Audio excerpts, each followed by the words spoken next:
Well, UK Prime Minister Boris Johnson has signed the post-Brexit trade agreement with the EU, clearing one of the final hurdles before the transition period ends tomorrow night. Johnson has called the deal a new beginning for the UK's relationship with the bloc, saying it will enable UK companies to do even more business with Europe. Meanwhile, MPs have voted overwhelmingly to pass the post-Brexit trade deal by 521 to 73, almost guaranteeing it being written into law. It now goes to the House of Lords, the upper house, but it is expected to become law later tonight. Well, let's cross over now to our reporter Victoria Smith, who's in London with all the latest. Well, hello there to you, Victoria. So, resounding approval and maybe an almost audible sigh of relief that you heard there. Indeed. Good evening, Isabel. Yes, an audible sigh of relief just about heard from the Palace of Westminster behind me for Boris Johnson and his supporters. You know, it's hard to believe it's taken 4.5 years to get to this point, to have a possible deal ratified into law by midnight, by the early hours, with 1 day just to do it in, 1 day before the transition period ends tomorrow, of course. So this is how it broke down.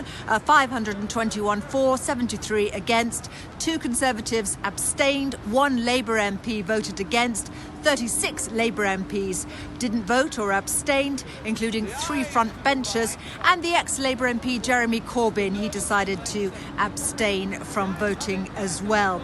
So, as you said, what happens now, what's happening at the moment behind me is the peers are debating the bill, whether to turn it into law. There's 120 of them that will take their turns to speak in the House of Lords this afternoon, so it could take some time yet. It is expected to get through eventually, and the Queen is on standby. She's waiting to sign on the dotted line to give her royal assent to the bill to make it law. That could be later on tonight, early hours of the morning. She'll be there to finish the job. OK, the Queen, they're ready to finish the job. Well, if we go back to that vote, though, Victoria, because, yes, as we said, it was overwhelmingly approved, but there was some dissent, wasn't there? And even from some high-up places. Yeah, indeed there was. I mean, remember Theresa May, who battled her way towards a deal when she was the Prime Minister, never got the chance. She did vote for Boris Johnson's deal, albeit reluctantly. She says that she feels that there's a rift now between the EU and the UK. She fears that rift will become more or less permanent. However, she did give Boris Johnson her support. The Labour Party also gave the Prime Minister's deal their support. They were whipped to do so by their leader, Sir Keir Starmer, and that has caused some foment in the ranks. Many MPs saying they didn't want to support what they called a thin deal that said didn't go far enough on jobs, on workers' rights, and on protecting the environment.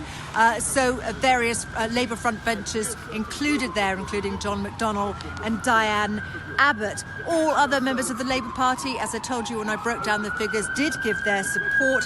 The Scottish Nationalist Party, they didn't. None of the other opposition parties did. The Scottish Nationalists saying that Scottish fishermen would be affected. The Lib Dems saying our children would have no future. But unfortunately, their voices were not enough for them to get to make any difference to Boris Johnson getting the support that he much desired and much needed to go forward with a Brexit deal. Of course, all the ramifications of that to come in the new year. And a momentous moment at that. Many thanks to you, Victoria Smith in London. Now, the devil is in the detail of what exactly this trade deal lays out for the future relationship of the UK with the EU. Shay Lawrence explains more. So much of the Brexit focus has been on what happens here, the port of Dover. A bottleneck of trade which can become easily clogged. A customs border is being erected on January 1st. The deal allows for goods to move without tariffs, that's taxes or quotas, but the traffic will not flow freely. There will be customs declarations to be made and regulatory inspections to be carried out, costing time and money.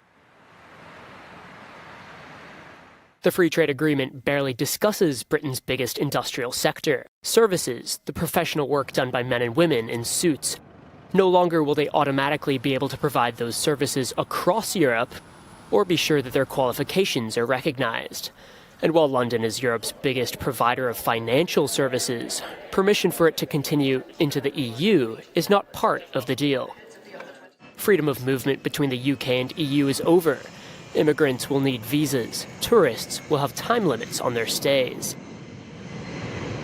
These are the trade-offs made so this parliament is the only one making UK law. But while the UK will be free to change its laws and regulations, that freedom isn't necessarily free. The EU can retaliate with tariffs if it proves the so-called level playing field has not been respected.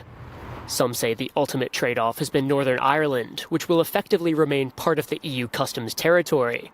With this deal, the UK chooses to voluntarily partition itself in the interests of preserving peace on the divided island of Ireland.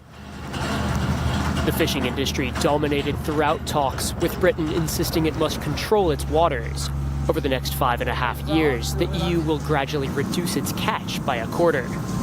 After then, the UK will be free to decide how much European fishermen can catch. But the EU will also be free to bite back with tariffs. The deal provides for some certainty, but many challenging issues lie on the horizon. The details aren't cast in stone. Negotiations can continue, but the cliff edge has been avoided. But if you thought no deal was really off the table, think again. Each side has the power to terminate the agreement with 12 months' notice, however unlikely that is to happen. Shay Lawrence, Euronews.